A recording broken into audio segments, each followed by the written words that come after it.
Hi guys, Tin Spence here again. And lately I've been comparing what your experience is, you're vaccinated, if you're not vaccinated, like from what people experience. I just like doing that. I'm a curious person. I like to see what people around me experience. Part of me kind of discovering the world. I've been asking around and it seems like so far from what I've gathered, people on my live told me they've had the COVID and they ended up in ITU. And I asked, were you vaccinated? No.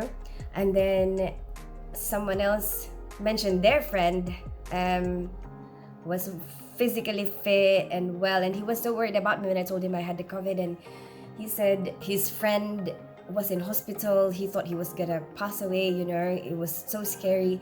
And he was scared that was gonna happen to me.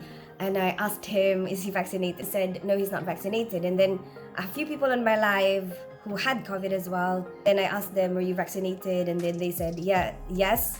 And they said that they have managed it at home. They didn't have to end up in hospital.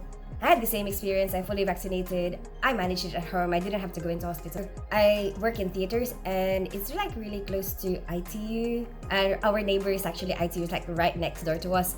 That's why when, the first and second wave happened, the whole third floor turned into like an ITU. There wasn't enough space for patients. Our recovery turned into ITU, so we didn't have space for recovering our patients. A lot of our staff actually had to go and help ITU. We had to do upskilling to learn about ITU. It was actually a very scary moment for us because we've never worked there. I've been working there for 5 years in theaters. I've never worked anywhere else in the hospital, and then all of a sudden you have to go into ITU. That's scary. Well, a lot of us feel like you're scared that this person's life is in your hands and you don't feel like you're that competent.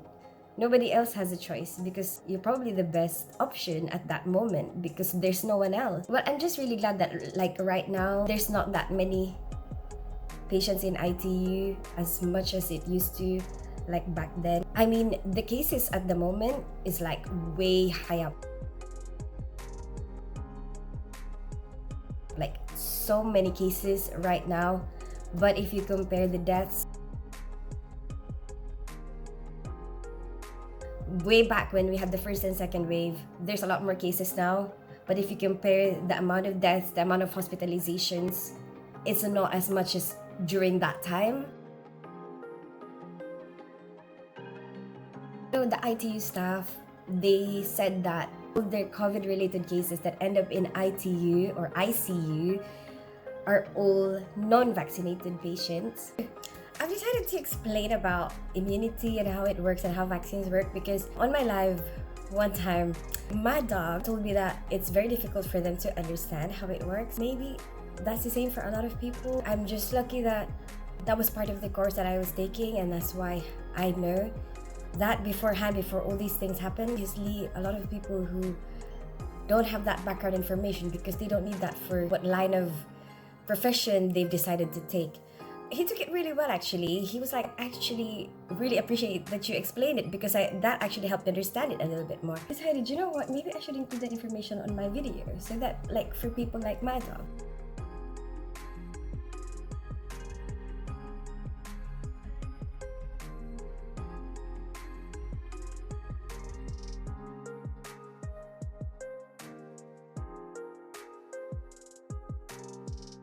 At that very moment, when you have decided, wow, that was actually a good film, that's when his name comes up. I think that's very clever. I mean, I wouldn't have clicked on that film if I did not see Margot Robbie in a bubbly bathtub. Probably have missed out on watching a good film because I actually liked the film The Big Short. So she had to just have that particular role to explain the really boring stuff because most people will not stay for the boring stuff. So I've decided, you know what, I can use that idea. When I was learning, it was in university doing my nursing. I remembered there's this really cool teacher who kind of helped us remember. It's in Filipino, they're like some of the mnemonics that he taught us about the immunoglobulins that make up our immunity, like help us fight infections. The IgA, he said for the babies when they are drinking milk, they say ah. I know it kind of doesn't make sense, but that actually helped us remember it. And I still remember it up to this day. IgA is what we get from the colostrum, or like from breastfeeding from our mother. IgE, and he said allergy. IgE is what reacts when we have an allergic reaction. IgM, he said M for malande. Malande means flirty in Filipino.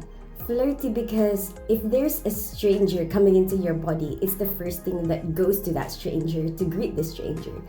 But actually, the purpose is to see what the makeup of that stranger is, so that we will know what to create against it, what the body needs to create to fight that stranger, whatever it is trying to invade our body. And IgG, he said G for greedy. It's what has the most number. Body will create plenty of IgG. Whatever information that IgM finds, it will create the army based on that. Margot Robbie is like so way hotter than me, but still. Margot Robbie is actually my all-time celebrity crush. I'm bisexual. The vaccine gives your body a weakened copy of that particular microorganism. IgG will be able to create an army against that particular virus. It gives your body time to create the army before the actual thing comes, and because you've already got the army to fight it, easier for your body to fight it. And that's why the probability of your body winning against that microorganism is higher. It will probably take your body quicker to fight against that.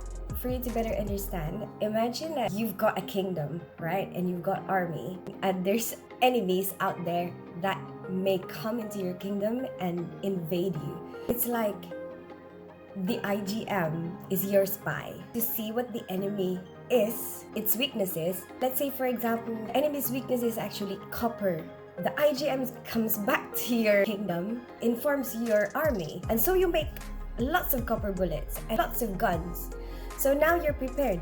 You've got a lot of guns with copper. So then when the enemy comes, you will just, it will be easy to shoot them. You'll have less casualties. Well, if you don't prepare beforehand, you can still win. It's like going into this war, like when the enemy comes to invade you, you don't have guns, basically.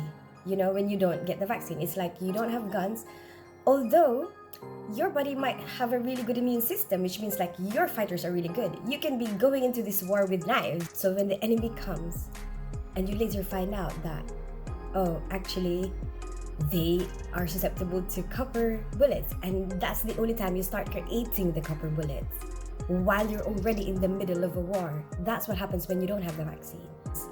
But you can still win, although it might take you longer to win, and you might have a lot more casualties. Maybe you might end up in hospital. I think that's the best analogy I can come up with for you to understand how come you can still get it. Even if you have it, you're prepared. But it doesn't mean the enemy's not coming, or it doesn't mean you're not gonna have the enemy. The enemy is everywhere. You do know that microorganisms are everywhere, right? There is no vaccine or no medicine that could stop you from being in contact with the microorganisms. And I'm not trying to convince you of doing anything, do whatever you want. I believe in freedom. So, go out there, discover it for yourself, ask around. Another film by Adam McKay, Don't Look Up. Have you seen that film? It's a good film. I like that film. Basically, there's a comment and they were saying, just look up. It's right there.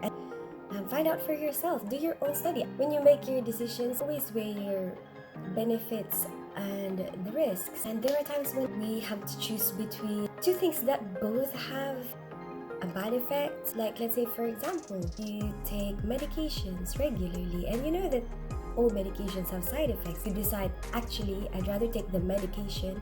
If I don't, the health risk is a lot worse than the side effects that this medication will give me. Thank you for watching my video. Give it a thumbs up if you like it, share it with your friends, and subscribe to my channel. I'm an ninja without a name. Don't fall in love.